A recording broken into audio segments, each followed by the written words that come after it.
happening with my voice all of a sudden? Salad dressing is what's happening. And usually when I've never ever been asked to talk on this topic before, if you can believe it. Usually I'm asked, will you help me write my copy? You know, so if people want to try to write their own copy, and I do that, and that's usually what I did. So this is a delight. Thank you, Rick, for asking me to speak on this.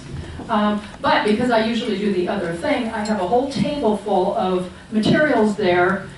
If any of you are trying to write your own website copy or your own brochures and stuff like that, or know somebody who is, those are some helpful hints on how to do it. The one thing I do want to say for sure is that a lot of times you think, you know, I have a niece or a nephew or somebody who really got good grades in English, and I think he or she can probably write my copy for me. As it turns out, teachers generally teach us to write pleasantly and properly. They don't teach us to write powerfully. Some of the things copywriters do, I kid you not, your teacher would slap you silly for doing. Because although most people like buying, they hate being sold to. How many, marketing pieces just, wrap you up and carry you away? So the whole idea of being a copywriter is knowing how to make sure that you put your readers on what's called the slippery slope.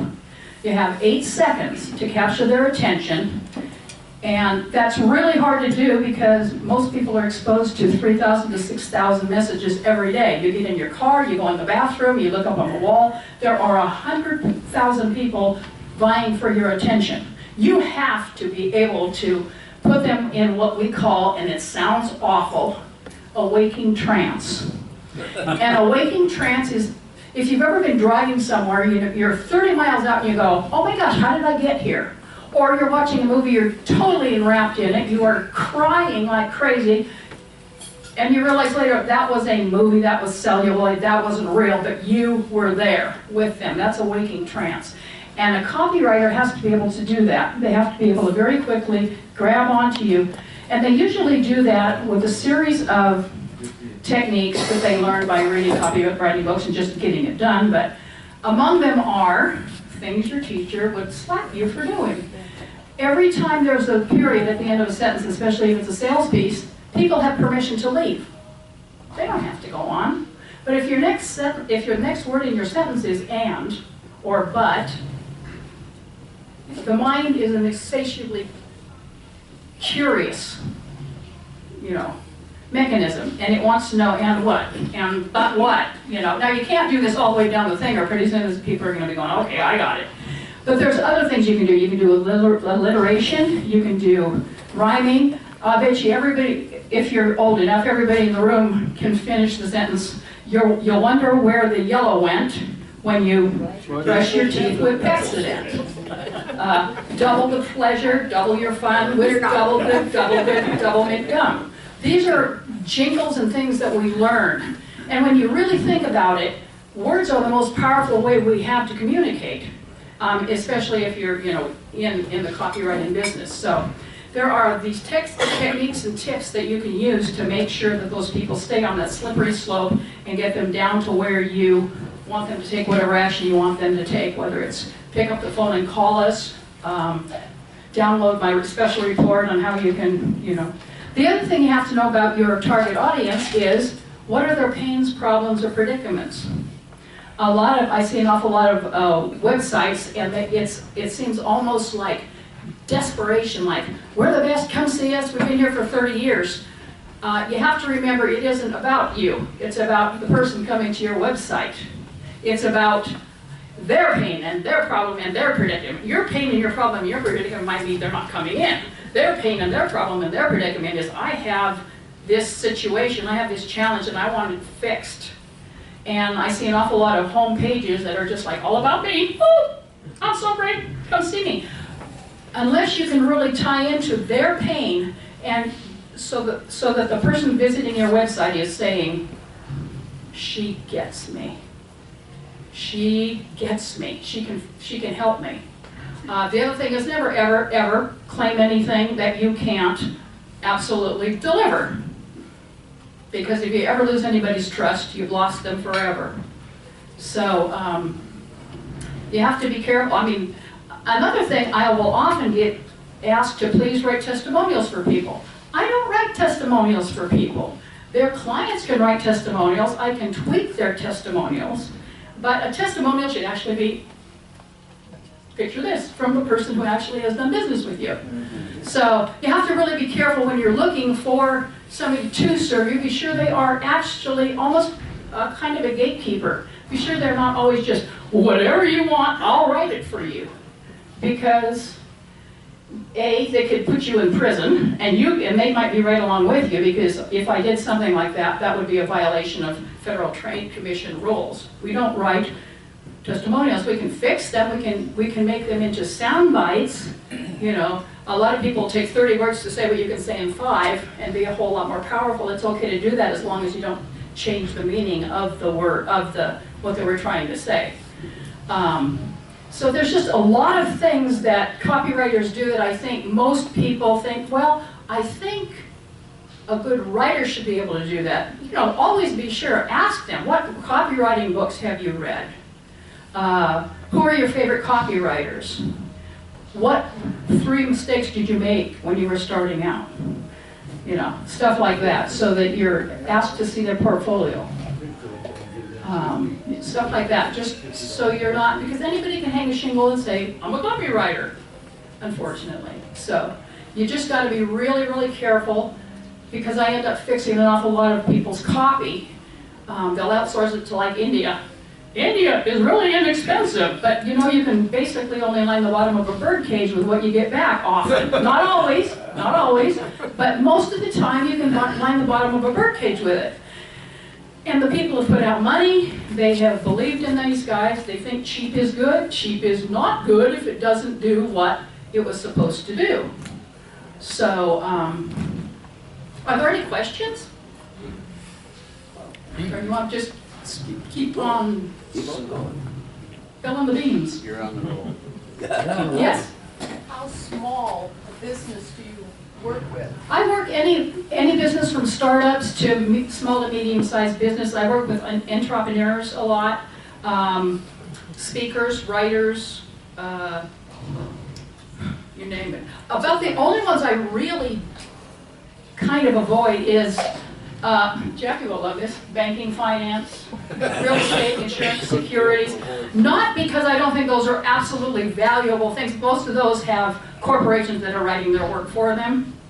And so I don't specialize in those. And as Jackie well knows, I'm about as financially adept as, you know, it would be a real steep hill for me to climb to try to write financial stuff. So I find them a financial copywriter. That's the other good thing is most copywriters are not competitive in that way. If they realize that there's somebody that they know that could do a better job than they can, they will very quickly hand you off and say, look, this isn't my bailiwick. I have tried to bail on like legal websites, because I say I'm not a legal writer, but once in a while they'll say, you're going to do it. I want you. I like your style. And I'll go, okay, but will you pass it by the Bar Association? Oh, absolutely. So I've been talking to things that scared me half to death. They turned out very, very well, but it was like, I don't think I want to do that again. So, yeah. My niche, I don't know that you say I have a niche. I'm kind of a generalist, but basically I say, my little thing is, if I can get drunk on your cork, if I can get as excited about what you do as you are, I can probably write for you. So I'm way into causes, nonprofits, life coaches, business coaches, authors, of course, because I'm an author, speakers, those kind of folks. But the insurance, security, real, you know, that kind of stuff is, I usually will give them another option other than me. Anything else? Yes. So I'm a financial rep, and I've been thinking about writing articles on specific topics. And would you also, would copywriting include like editing, Yes. proofreading? I can absolutely edit almost anything and make it better. Also, I can add, if you want to do SEO keyword, to make sure that what you put out on the web, people are searching for it under the right terms. Now, you can really get a bad copywriter who does that all wrong and gets people all mad at them. It's called black hat SEO. If you get somebody who doesn't do it right, it can hurt your site. If you get somebody who does it right, it can absolutely help your site. And it's just being sure that you're thinking, how would people be looking for the topic I'm writing about? What search terms would they use? You can often do that yourself just by going up into Google or whatever your search engine is and starting to type in financial, whatever the topic is, and see the ones that pop up automatically that have been automated because so many people have searched on it. And then if you can find a way to incorporate those keywords in the thing, not a bunch, not like it used to be, not a bunch, because search engines, because people don't like to see a bunch of SEO keywords. It feels like it was written for a machine rather than for a person. And you really want your copy to sound like it was written for you, sitting across the table from you. That's the other thing about being a copywriter. Don't write to the world oration. Write to one person. Find out who that ideal client is in your mind. Believe me, there are 20,000, 30,000 more of them like that, but think of your ideal client. Because if you try to, I had a really funny thing happen. A gentleman came to me and he said, I want you to write me an animation video. And I said, who is your target audience? And he said, everybody. I knew right away we were in trouble.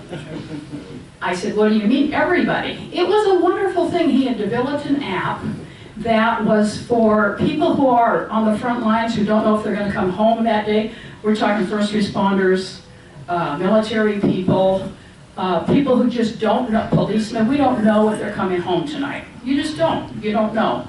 And he had developed an app which was for those people who felt, I have something I want my child to know. But he's too young. He's 6. Maybe we got a divorce, you know. I want my son to know something, but he's too young.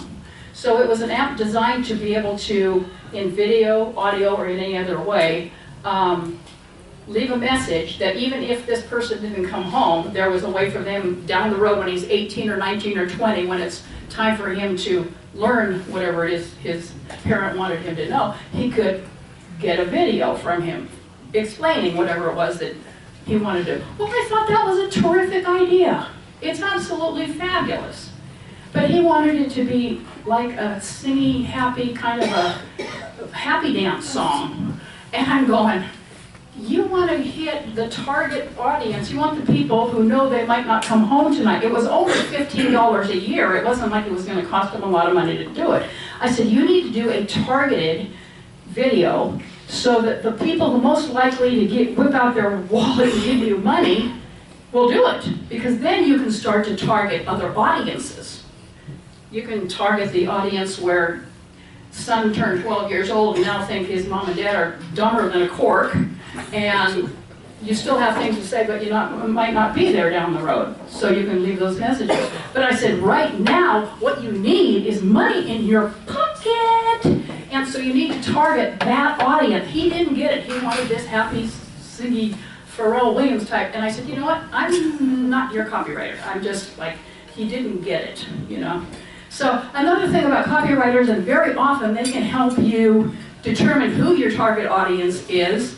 There was one gentleman who was targeting venture capitalists, and I said, you're targeting the wrong audience. And he says, why? And I said, because you haven't sold any yet. And he was an aerospace engineer. You're going to laugh. But you could look it up though. He had developed a pooper scooper. Like a vacuum type pooper scooper. He sent me one. It was absolutely amazing. It was and there was nothing on the market like it. And I said, you're targeting the wrong. He said, I don't really want to be making these for the rest of my year. I just want to sell it to a venture capitalist and go off and invent some more things. I said, but you're targeting the wrong audience. They won't care. Have you ever watched Shark Tank? They don't care unless you've already sold some, know how to sell, and that kind of thing. So what you need to do is you need to contact Dog Fancy magazine. And he goes, Dog Fancy magazine, what's that? I said, Let me help you. You know, there's fancy publications on every kind of animal you can own. So I said, let me write a letter to Fancy, send them one. Well, these guys practically adopted him. They wrote an article, they did ads, they had me write an ad, and I mean, this guy went off on his way and then venture capitalists, and the thing that he attached it to, which was a leaf blower. Most people had half of the thing right there. I said, now you can go and sell it to a venture capitalist or get, you know, the leaf blower company to come in with you, and you can go off and he's like, oh, thank you so much, thank you so much. So, copywriters also can help you decide, am I targeting the right audience, the one that's going to give you your biggest bang for your buck so that you can get money in and start doing what you need to do. I mean, we have a lot of big bags of tricks that we know to help people, you know, take that next step toward outreach and reaching the right people. Yes? Have you worked with any crowdfunding? I have done a few crowdfunding campaigns, if you want to look one up. One was called Boomer Rope, and the other one was called Spielgaben. It's German word, Spiel, G-A-B-E-N, S-P-I-E-L-G-A-B-E-N, educational toys. And it was actually an old toy that the Einsteins of the last century grew up playing with, wooden toys. And it kind of got away because of all this craziness we have now, and as it turns out, those kind of toys actually they teach the STEM, science, technology, engineering, and math. Boom, all right there, all in one thing. So they were bringing it back, and they wanted to get it crowdfunded, and they did. I mean, a heartbeat. So, anything else? Yes? What are B2B and B2C letters? Business to business and business to client or customer.